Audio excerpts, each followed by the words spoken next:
नमस्कार दोस्तों, मैं लक्ष्मण सिंह राजपूत फिर हाजिर हूँ एक नई वीडियो के साथ। और आज की इस वीडियो में हम चर्चा करने जा रहे हैं महाद्वीपों की संख्या में होने वाले बदलाव को लेकर। जी हाँ, आपने सही सुना। हो सकता है आगामी समय में जितनी भी सितारा होटलें हैं उनको अपनी संख्या में और सितारों की संख्या में कुछ ना कुछ बदलाव करना पड़ जाए, क्योंकि बात ही कुछ ऐसी है। ये हम जानते हैं कि जिस होटल में जितने महाद्वीपों का भोजन परोसा जाता है उसे उतने ही सितारों से नवाजा जाता है। तो ये सारा खेल महाद्वीपों से शुरू होता है।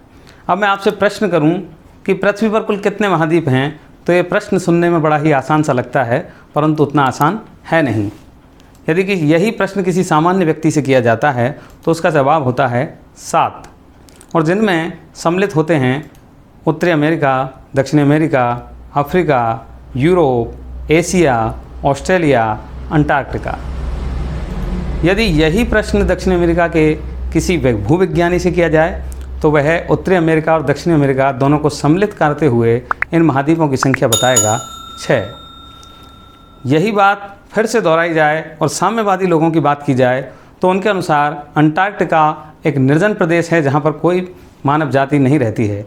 अतः उनके अनुसार क्योंकि यूरोप और एशिया दोनों के बीच में कोई भी समुद्री विभाजन रेखा नहीं है, अतः वो इन दोनों को यूरेशिया महाद्वीप के नाम से जानते हैं। और उनके अनुसार ये संख्या होती है 5, जिन्हें वह अपने झंडे में भी प्रदर्शित करते हैं।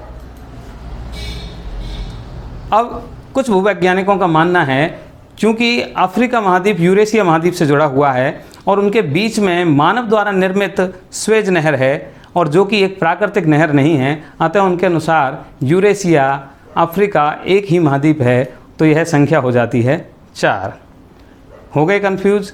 चलो हम बात करते हैं वही सामान्य जन की, और उसके अनुसार महाद्वीपों की संख्या है 7। पर अब यह संख्या 7 से बढ़कर के होने वाली है 8, क्योंकि बात ही कुछ ऐसी है। हाल ही में वैज्ञानिकों ने एक नए महाद्वीप को खोज निकाला है और वह है जीलैंडिया।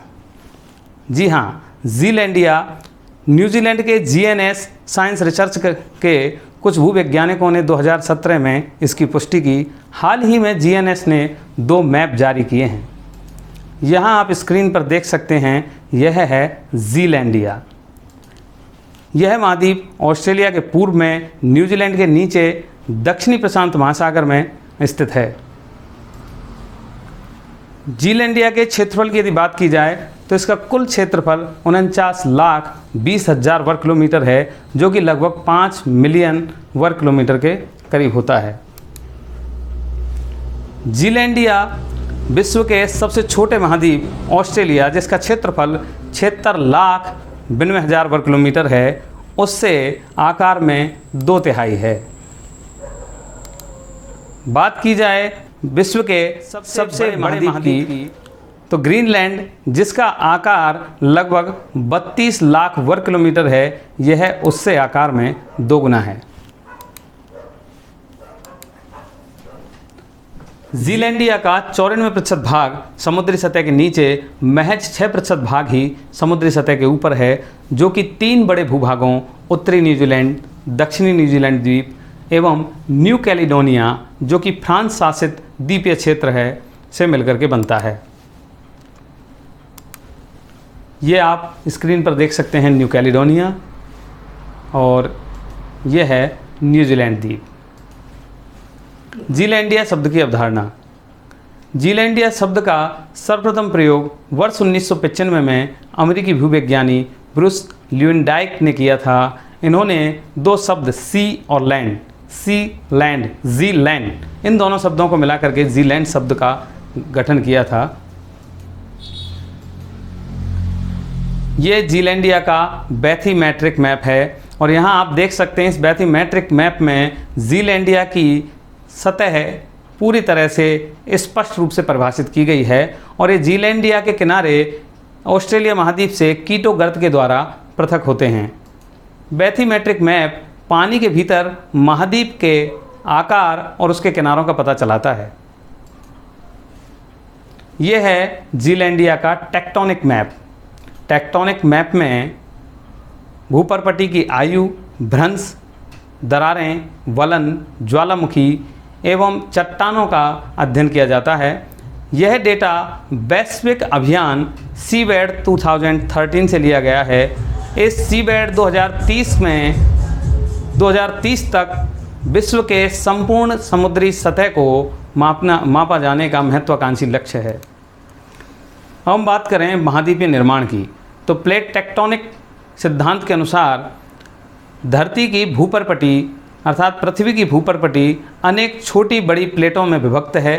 ये प्लेटें स्थलमंडल लिथोस्फीयर से निर्मित होती हैं एवं दुर्बल मंडल एस्थेनोस्फीयर के ऊपर तैरती हैं, और तैरती हुई क्योंकि महाद्वीपीय दीर्घकालीन गति के कारण धीरे धीरे एक दूसरे की ओर खिसकती हैं या एक दूसरे से दूर खिसकती हैं, जिससे महाद्वीपों का निर्माण होता है।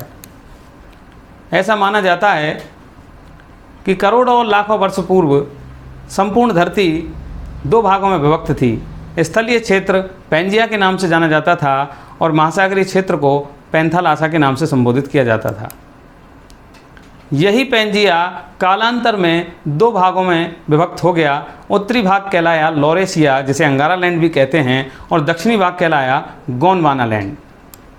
लॉरेशिया से उत्तरी अमेरिका और यूरेशिया का निर्माण हुआ, जबकि गोंडवाना लैंड से दक्षिणी अमेरिका, अफ्रीका, जीलैंडिया, ऑस्ट्रेलिया और भारतीय उपमहाद्वीप का निर्माण हुआ। यहाँ आप स्क्रीन पर देख सकते हैं, ये गोंडवाना लैंड के कुछ टुकड़े और कुछ प्लेटें जो एक दूसरे से दूर जा रही हैं, और इन्हीं प्लेटों से महाद्वीपों का निर्माण हुआ है। और यहाँ आप देख पा रहे हैं जीलैंडिया, जो कि ऑस्ट्रेलिया के नज़दीक है, जिसका मैप कुछ इस प्रकार है। जीलैंडिया महाद्वीप होने के लिए आवश्यक शर्तें क्या हैं? क्या यह महाद्वीप जितनी भी शर्तें महाद्वीप के लिए होती हैं उन सभी को पूरा करता है? तो उसकी टेस्टिंग करते हैं। महाद्वीप होने की पहली शर्त है सुस्पष्ट परिभाषित सीमा, जो कि सभी ओर से समुद्र के धरातल से ऊपर हो। और जीलैंडिया का जो टेक्टोनिक मैप है उससे हम ये अनुमान लगा सकते हैं कि गहरे नीले रंग में यहाँ स्क्रीन पर जो दिखाया गया है, दर्शाया गया है, वह है धरातलीय सतह, और जो हल्के नीले रंग से दर्शाई गई है वो समुद्र के भीतर जीलैंडिया महाद्वीप का धरातल है, और जो ग्रीन कलर से यहाँ दर्शाया गया है वो न्यूजीलैंड और न्यू कैलेडोनिया द्वीप हैं, जो कि समुद्री सतह से ऊपर हैं। महाद्वीप निर्माण की दूसरी शर्त, एक महाद्वीप की चट्टानें महाद्वीपीय महासागरीय धरातल की चट्टानों से पुरानी होती हैं, और महाद्वीप पर आग्नेय, अवसादी और कायांतरित चट्टानों का होना आवश्यक है। तो वैज्ञानिक अनुभवों से यह सिद्ध हो चुका है। महाद्वीप की तीसरी शर्त, एक महाद्वीप की भूपरपटी अर्थात कंटिनेंटल क्रस्ट ओशियनिक क्रस्ट अर्थात महासागरीय भूपरपटी की मोटाई से अधिक होनी चाहिए। यहाँ आप देख सकते हैं स्क्रीन में, यह है कॉन्टिनेंटल क्रस्ट, और इसके नीचे जल के नीचे समुद्र के धरातल में दी गई है ओशियनिक क्रस्ट, जो कि ओशियनिक क्रस्ट कॉन्टिनेंटल क्रस्ट से पतली है। ठीक वैसे ही जीलैंडिया महाद्वीप की क्रस्ट उसके समीपवर्ती महासागरीय धरातल की क्रस्ट से अधिक मोटाई की है। महासागर की महाद्वीप की हम अंतिम शर्त देखते हैं कि इसका पृथक पर्याप्त विस्तार होना चाहिए, यह एक विस्तृत क्षेत्र होना चाहिए जो कि माइक्रो कॉन्टिनेंट से अधिक होना चाहिए, अर्थात लगभग 10 लाख वर्ग किलोमीटर क्षेत्रफल से अधिक क्षेत्र में विस्तृत होना चाहिए। जीलैंडिया जिसका क्षेत्रफल लगभग 50 लाख वर्ग किलोमीटर है, यह माइक्रो कॉन्टिनेंट मेडागास्कर से बड़ा है, और साथ ही साथ विश्व के सबसे छोटे महाद्वीप ऑस्ट्रेलिया से आकार में छोटा है। तो लगभग तमाम शर्तों को जीलैंडिया महाद्वीप पूरा करता है, और आगामी कुछ वर्षों में हम हमारी पुस्तकों में महाद्वीपों की जो संख्या है वो 7 से बढ़कर के 8 का अध्ययन करेंगे। बहुत बहुत धन्यवाद। ये थी जानकारी जीलैंडिया महाद्वीप के बारे में, और आगे नई वीडियो के साथ मैं आपके बीच उपस्थित होऊंगा।